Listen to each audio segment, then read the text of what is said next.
Hello again, Mike Clark with the 1974 GMC Motorhome. Going to be working today on removing some of the fasteners from the rear hatch. If I walk up here, you can kind of see what I've got going. I had to drill almost all of the fasteners off of the back panel. You can see I just drilled the heads off. That's why that end's shiny and the bolt's just there. I have this particular fastener right here. I don't know if you can see it or not, but I've center punched it. I'm going to drill that one out today for you, show you how that kind of worked. I did drill this one, and you can kind of see light right through it. And I drilled this one, kind of the same thing. And what seemed to happen is as I drilled, I step drilled, put a small drill in there first and got bigger and bigger. Once you kind of built some heat in there, then the insert spun and came right out. So that's kind of what I'm hoping for on all of these. This one down here, I'm going to kind of show you another technique. So this one I've kind of threaded a nut onto, and what I'm going to do is I'm going to use a MIG welder, and I'm going to weld that nut to the end of the bolt that I drilled off. And my hope is that enough heat will transfer in there and allow me to turn that out. So that's another thing I'm going to show you. These fasteners down here on into the aluminum structure across.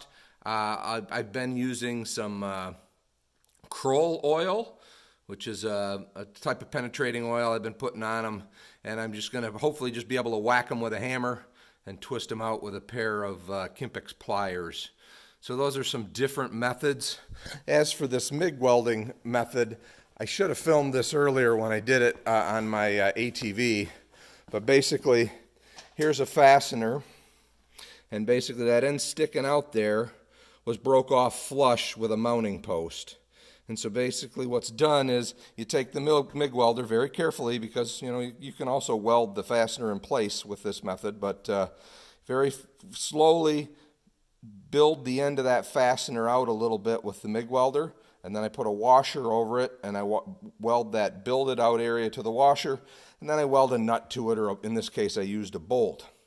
And what happens is first of all, it gives you good purchase on the fastener, a good connection to try and back it out, plus the heat that you weld with or are using when you're welding backs the fastener, or loosens the fastener as well. I've used this countless times on cylinder heads. I've used it steel bolts and aluminum heads, steel bolts and cast iron heads.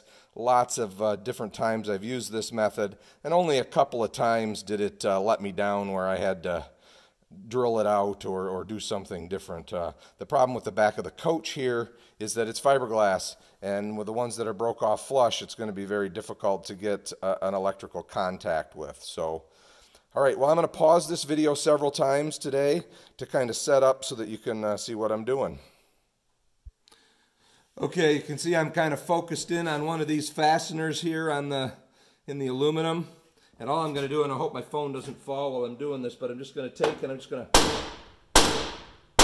give it a few sharp raps with the hammer. And then, I don't know if you can see these or not, but these are Kimpex channel lock pliers, and they are pretty incredible. I really like them because they bite in and they hold with a lot of force. So let's see what happens here.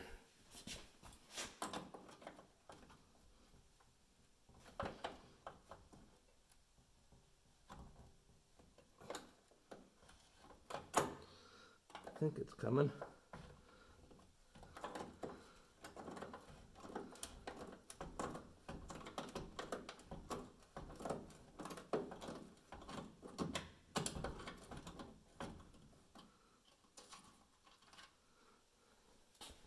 So there you can see these were like a wood screw, and it came out. So that's two so far that have come out that way. So hopefully that'll help you. I'll be back in a bit. Okay, I'm not sure how well this is going to work from a video perspective, but basically my welder is turned on, and you'll see that I have the ground lead connected to a pair of channel locks, because again, this is all fiberglass or plastic, and it won't conduct electricity. So now I'm going to try and put some heat and some weld into this fastener and see if this will spin out. Remember your safety. I've got a welding shield on, auto darkening, which is almost a must for this type of work, and then leather gloves.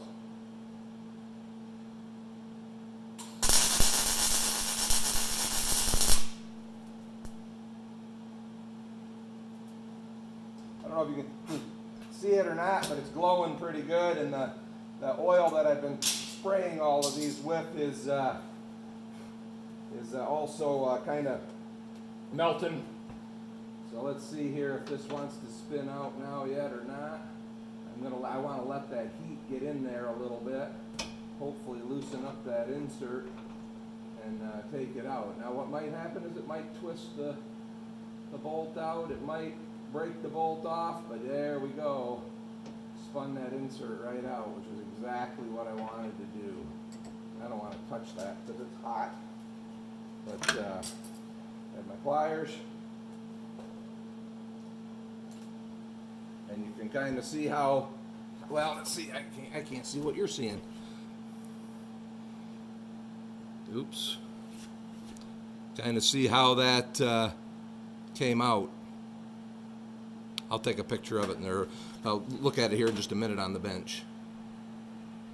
This may make you a little dizzy, but there's a real nice view of what happened or what came out. You can see I welded that nut to the threaded fastener that was sticking out.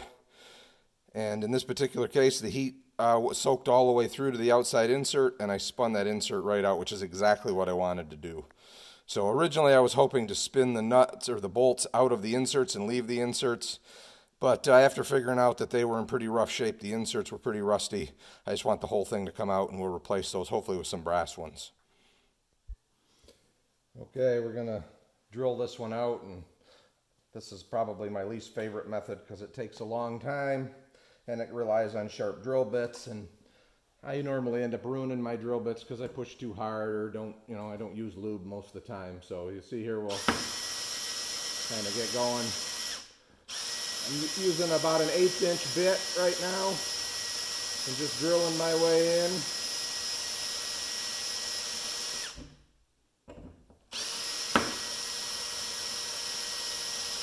You can kind of see the whole fiberglass thing deflecting.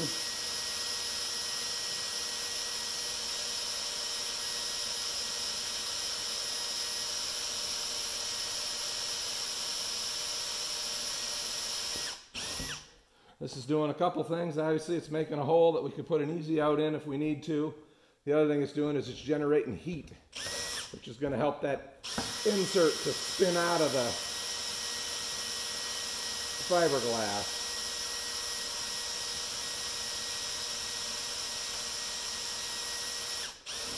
The first hole is always the hardest. Once you get a small hole in, then you can drill on through.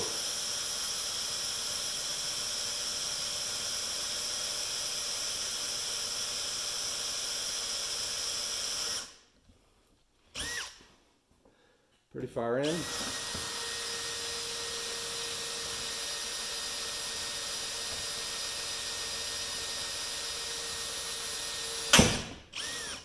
Okay, we got through the back of the bolt now. We'll step up another a little bit bigger, maybe 3/16 here.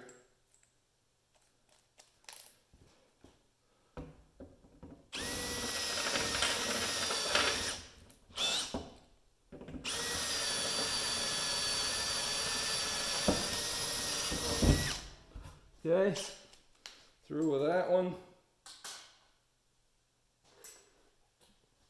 And I've got maybe a 1/4 inch bit roughly, size of the fastener.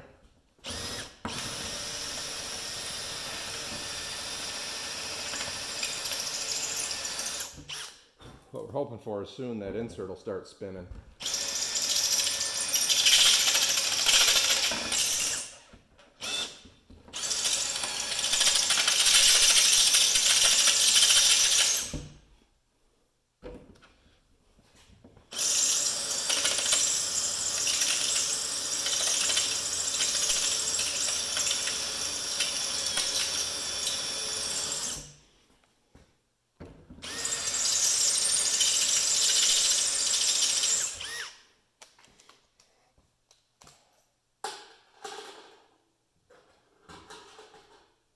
I'm going to switch to this, which is a carbide ball end mill.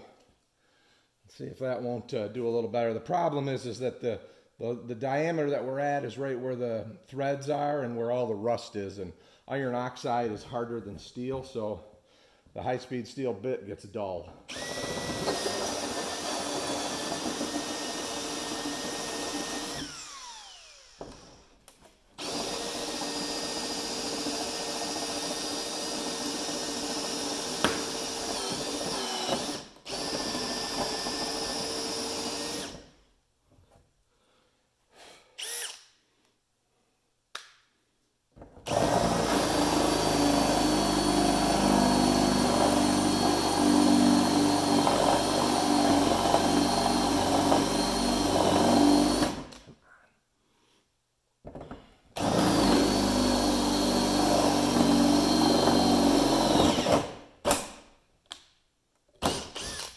There you go. Spun it out. What a pain.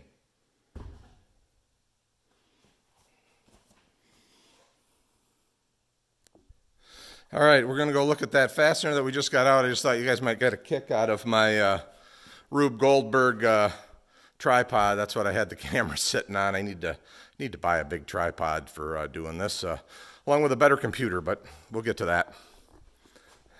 So there you can see that ball end mill. I had it going pretty good, got pretty hot. It kind of stuck, and then I just hit reverse and backed it right out of there. So that's what we're hoping for. And like I said, what I'm really hoping for is to use that method on most of them, because that was a heck of a lot easier than drilling. So a couple of other quick notes I should have mentioned before we got started with the welding is that you'll see the floor is cleaned up. We don't want any weld BBs rolling around and catching something on fire, starting a fire. So the floor is cleaned up. Some people actually wet the floor down to keep things from happening. And as you can see, the back of the bus here is pretty well gutted, so not a whole lot of fire risk there. But well, once again, thanks for watching. Hit the old like button and follow for more videos. Thanks. Goodbye.